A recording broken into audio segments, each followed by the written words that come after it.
Pushpa impossible serial के सभी fans को मेरा नमस्कार।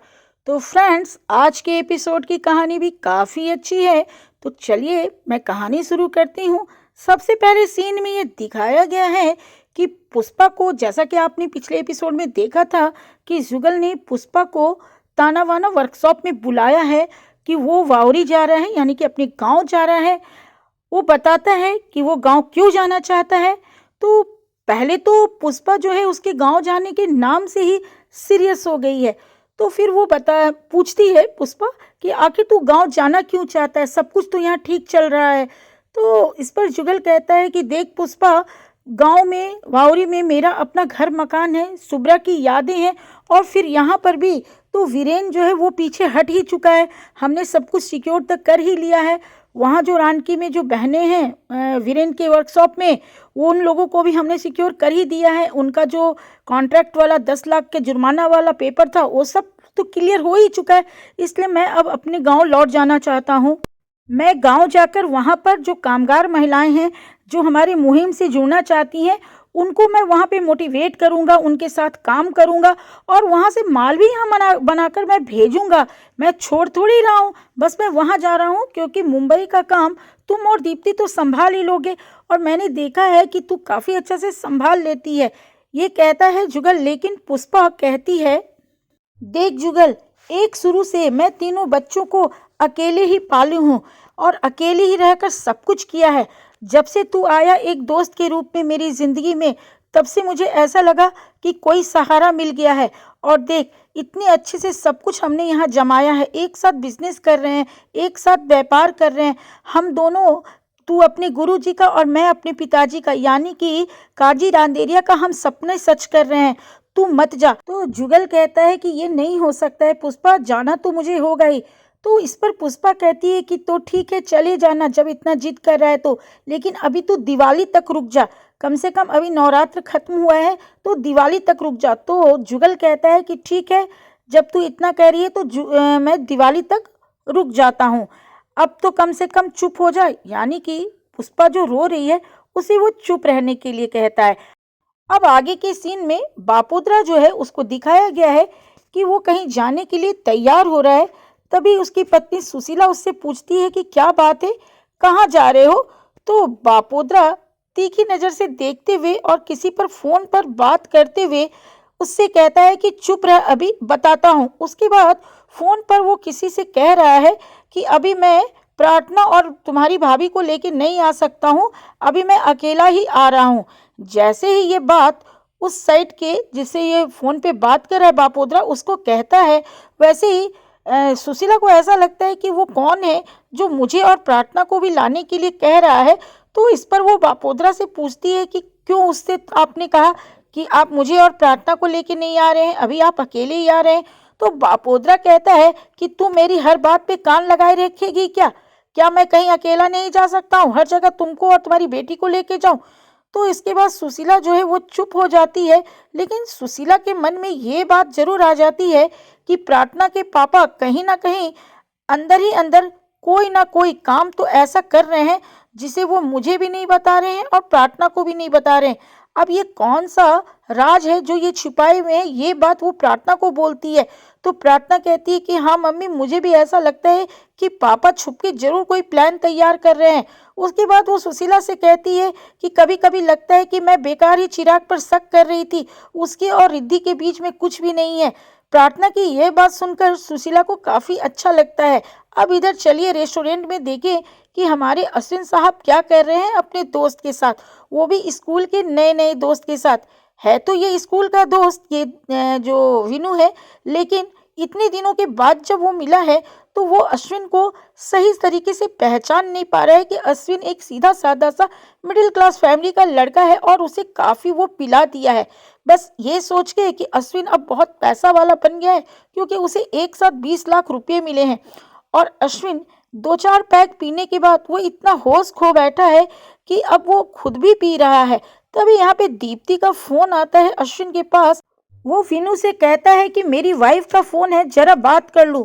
तो विनू कहता है ठीक है कर ले। उसके बाद वो फोन पर दीप्ति उससे पूछती है कि इतनी देर क्यों हो रही हो, तुम अभी तक घर क्यों नहीं आए हो?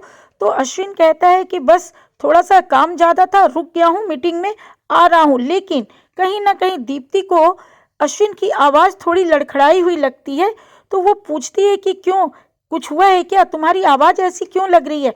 लेकिन वो दीप्ति को बात नहीं बताता है, वो बस यही कहता है कि मैं मीटिंग में बिजी हूँ। अब वो इधर जो है अश्विन, वो रोने जैसा हो गया है अंदर से। वो पी तो रहा है अपने दोस्त के साथ, लेकिन काफ़ी सैड हो गया है। हंसते हंसते वो अचानक से रोने लगता है। उसका दोस्त समझ नहीं पाता है कि इसे क्या हुआ है जो ये हंसते हंसते रोने लगा है। तो वो पूछता है कि यार क्या हुआ, तू अचानक से रोने क्यों लगा। तो इस पर अश्विन कहता है कि यार मैं क्या बताऊं, मैं बचपन से ही काफ़ी स्ट्रगल देखा हूँ। मेरी मम्मी ने काफ़ी मेहनत किया मुझे पढ़ाने लिखाने में, और मेरे दोनों छोटे भाई बहन को भी पढ़ाने लिखाने में काफ़ी मेहनत किया। उसके बाद मैं कई जगह पे नौकरी किया, फिर यहाँ भी नौकरी किया, और देखना एक साथ कभी सोचा ही नहीं था कि मैं इतना बड़ा पैसा कमा पाऊंगा।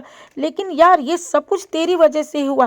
अगर उस दिन तूने मुझे टेंडर आके एमएस का नहीं बताया होता और मैं नहीं भरता, तो ये टेंडर ही हमारी कंपनी को नहीं मिलती, और नहीं मिलती तो कंपनी मुझे इतना बड़ा बोनस नहीं देती, और बोनस नहीं देती तो मैं सोनल मॉम का पैसा यानी कि अपनी सासू माँ का पैसा नहीं चुका पाता।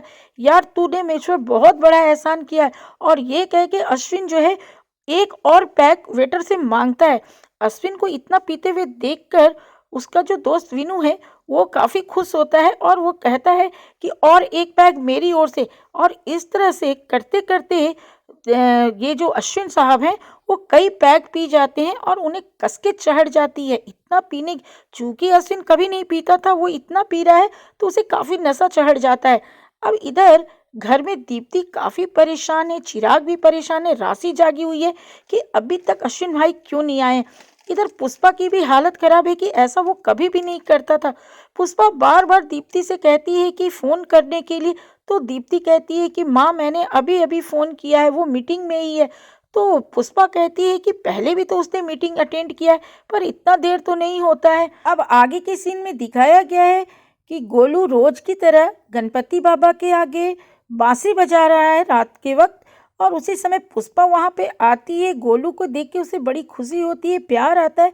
वो गोलू से कहती है कि तू फिर से विदेश जा रहा है ना, तुझे आयुषी मैडम की बड़ी याद आती होगी। तो गोलू कहता है यस, उनकी याद आती है, मैं फिर से उनके साथ प्रोग्राम देना जा रहा हूँ। तो इस पर पुष्पा जो है उसे आशीर्वाद देती है, कहती है कि बस ऐसे ही तू अच्छे अच्छे काम कर, है ना, और आयुषी मैडम की बात मानना। उसके बाद थोड़ी देर के बाद गोलू वहाँ से चला जाता है, और वहाँ पे आती है सुशीला। सुशीला और पुष्पा एक दूसरे को देख के काफ़ी खुश होती हैं, और खुशी की बात सिर्फ ये है क्योंकि वो प्रार्थना जो उनसे कही है ना अपनी मम्मी से, सुशीला से, कि मुझे अफसोस हो रहा है कि मैंने चिराग से क्यों दूरी बनाई, जबकि रिद्धि वैसी लड़की नहीं है, बस पापा की बात में आके मैं चिराग के ऊपर शक करने लगी। तो इस पर पुष्पा कहती है कि मैं जानती थी कि प्रार्थना मेरी ही बहू बनेगी और प्रार्थना को एहसास होगा, लेकिन ये बात उस लुच्ची लोमड़ी को कौन बताएगा कि प्रार्थना को अफसोस हो रहा है। इसलिए हमें कोई ना कोई तो जुगाड़ करना ही पड़ेगा इन दोनों के बीच की दूरी को ख़त्म करने के लिए। तो इस पर सुशीला कहती है कि हाँ, अभी 2-3 दिन के लिए वो भी बाहर गए हुए हैं। तो इस पर पुष्पा कहती है कि किस काम के लिए, तो कह रहे हैं, सुशीला कहती है कि ये तो मालूम नहीं, लेकिन मुझे शक लग रहा है कि वो प्रार्थना की जरूर शादी की ही बात कहीं करने के लिए गए हैं। तो इस पर पुष्पा कहती है कि लेकिन तू टेंशन मत ले, यानी कि पुष्पा को ये बात सुनकर कोई टेंशन नहीं है, और वो सुशीला को भी टेंशन लेने के लिए मना करती है।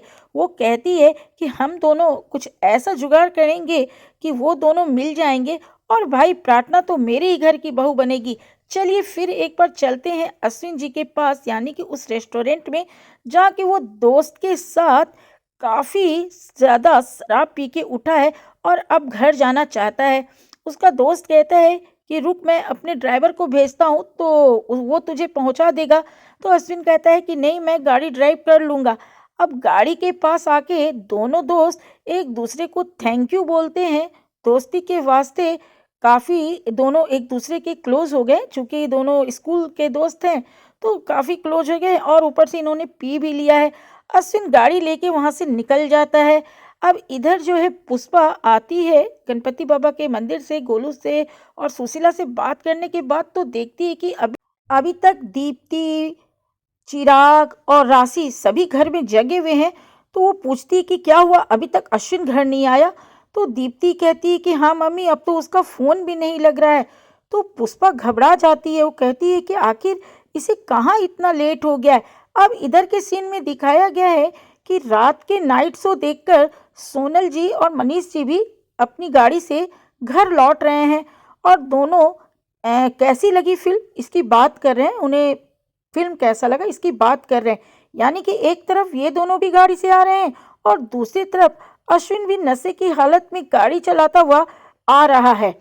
और तभी सामने कोई गाड़ी आती है तो अश्विन अचानक से ब्रेक लगाता है और ब्रेक लगाने के बाद नशे की हालत में वो आगे गाड़ी फिर स्टार्ट नहीं कर पाता है और स्टीयरिंग पे ही सो जाता है और उसका फ़ोन बजता रहता है क्योंकि फ़ोन दीप्ति कर रही है और पुष्पा भी कर रही है।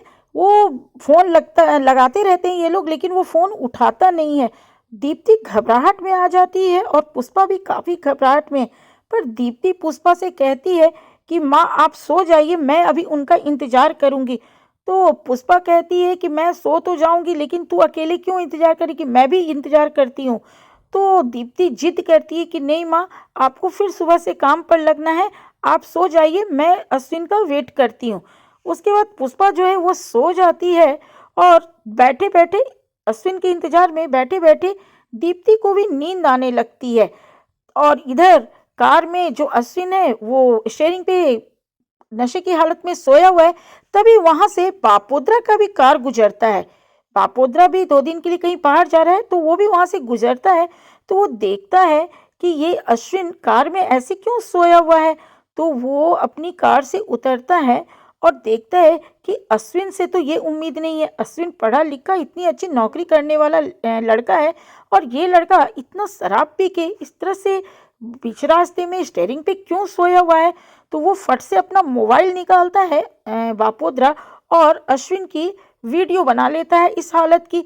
अभी वो अश्विन की वीडियो बना ही रहा होता है, तभी वो देखता है कि एक और गाड़ी उधर से आ रही है। उस गाड़ी में उसकी नज़र पड़ जाती है मनीष जी और सोनल जी पे। तो वो ऐसा करता है कि उसे लगता है कि कहीं वो लोग मुझे वीडियो बनाते हुए ना देख लें, तो वो चुपचाप अपनी गाड़ी में जाके बैठ जाता है। उसके बाद सोनल जी और मनीष जी उतर के आते हैं और अश्विन की गाड़ी को वो लोग पहचान जाते हैं, इसलिए अपनी गाड़ी से उतर के आते हैं और अश्विन को देखते हैं कि अश्विन नशे की हालत में इस तरह से गाड़ी में स्टीयरिंग पे सोया हुआ है। तो बड़ा ताज्जुब उन्हें होता है और सोनल जी कहती है कि ये अश्विन कब से पीने लगा। अब इधर बापोद्रा काफ़ी खुश हो रहा है कि ये सोच के खुश हो रहा है कि अश्विन तो ऐसा नहीं था, लेकिन पुष्पा की अजीब तकदीर है, इसका ये बेटा भी वैसा ही हो गया, इसे पैसे का भी नशा चढ़ गया है। हालांकि वो वीडियो बना के काफ़ी खुश है और सोच रहा है कि मैं इस वीडियो का क्या करूं। तो खैर बापोद्रा जी जो वीडियो बनाया उसका क्या करेगा ये तो बाद में दिखाया जाएगा। अभी तो सोनल जी और मनीष जी काफ़ी परेशान हैं, वो कोशिश कर रहे हैं कि अश्विन की जो नशा चढ़ा हुआ है वो टूटे, लेकिन अश्विन ज़रूरत से ज़्यादा नशा में है। तो फिर सोनल जी सोचती हैं कि चलो मैं दीपू को फ़ोन करती हूँ, यानी दीप्ति को, और वो दीप्ति को फ़ोन करके बताती हैं कि अश्विन यहाँ बीच रास्ते में कार में स्टीयरिंग पे नशे की हालत में पड़ा हुआ है, सोया हुआ है। तो दीप्ति घबरा जाती है और वो कहती है कि अभी हम लोग अश्विन को लेके तुरंत आते हैं। तो दीप्ति कहती है कि नहीं मम्मी आप यहाँ मत आइए, नहीं तो माँ घबरा जाएंगी, मैं ही वहाँ आती हूँ, आप लोकेशन भेजिए। तो सोनल जी कहती हैं कि नहीं मैं लेके आती हूँ। तो दीप्ति कहती कि नहीं यहाँ सब कोई घबरा जाएगा, मैं वहाँ पे आती हूँ। उसके बाद सोनल जी जो है वो दीप्ति को उस एरिया का लोकेशन भेजती हैं। तो दीप्ति कहती है कि आप और पापा वहीं पे रहिए, मैं अभी तुरंत वहाँ आती हूँ। उसके बाद दीप्ति जो है वो कहती है कि आप लोग जब तक मैं नहीं आती हूँ आप लोग रहिएगा मम्मी, मैं अभी तुरंत आ रही हूँ। उसके बाद दीप्ति सोचती है कि कैसे यहाँ से निकलूँ। तो वो पैर के चप्पल खोलती है और धीरे धीरे, ताकि कोई जाने नहीं, और धीरे से वो दरवाजे खोलती है। दरवाजा खोल के वो बाहर आती है और चुपचाप वो निकल जाती है जहाँ पर कि अश्विन है। तो फ्रेंड्स आज के एपिसोड की कहानी बस यहीं तक थी। अब कल के एपिसोड में आप देखेंगे कि पुष्पा और सुशीला की कोशिश से चिराग और पन्नू आपस में मिल जाते हैं और रिद्धि भी इसमें उनका साथ देती है और ये लोग एक छोटी सी पार्टी करते हैं और पार्टी में चिराग और पन्नू एक दूसरे को मुंह में खिला रहे होते हैं और हंसकर गप कर रहे होते हैं। तभी उसी समय बापोद्रा आ जाता है और धीरे धीरे जब वो अपने कमरे में यानी कि अपने घर में पहुंचता है तो उसे हंसी की आवाज़ अंदर से सुनाई पड़ती है। तो वो सोचता है कि कौन आया हुआ है और वो अंदर जाता है, लेकिन वो बाहर दरवाजे से ही वो देखता है कि अंदर तो बड़ा खुशी का माहौल है। चिराग और पन्नू एक दूसरे से यानी कि प्रार्थना एक दूसरे से बातें कर रहे हैं हंस हंस के। तो उसे बहुत कस के गुस्सा आता है। वो हैरान तो होता ही है, उसे गुस्सा भी बहुत कस के आता है। तो अब वो सोचता है कि अब ये क्या किया मेरे पीछे में सुशीला ने। तो फिर फ्रेंड्स अब आगे के एपिसोड में शायद बापोद्रा बहुत बड़ा ड्रामा करे, तो आगे के एपिसोड में हम लोग देखेंगे आगे की कहानी। आज के लिए फ्रेंड्स बस इतना ही। Bye bye friends.